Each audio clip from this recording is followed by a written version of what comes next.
எளிய மனமும் உறுதியான உள்ளமும் இறைவன் வாழும் வீடு. அதிபத்த நாயனார் ஒரு எளிய மீனவர், ஆனாலும் ஆழ்ந்த சிவபக்தர். தினமும் அவர் பிடிக்கும் மீன்களில் சிறந்த ஒன்றை சிவபெருமானுக்கு அர்ப்பணம் செய்வது அவர் வழக்கம். ஒரு சமயம் தொடர்ந்து அவர் வலையில் ஒரே ஒரு மீன் மட்டுமே சிக்கியது. அதையும் தயக்கமின்றி இறைவனுக்கே கொடுத்துவிட்டார். வெறுங்கையுடன் வீடு திரும்பினார். இதனால் பசி வறுமையும் வாட்டியது. அதனால் அவரது பக்தி சிறிதும் குறையவில்லை. அவரது வழக்கம் மாறவில்லை. அவரை சோதிக்க சிவபெருமான் ஒருநாள் வலையில் தங்க மீனை சிக்கச் செய்தார்.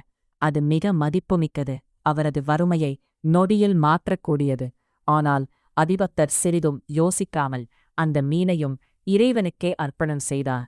அவரின் உண்மையான பக்தியைக் கண்டு சிவபெருமான் மகிழ்ந்து நேரில் அவருக்கு அருள் வழங்கினார்.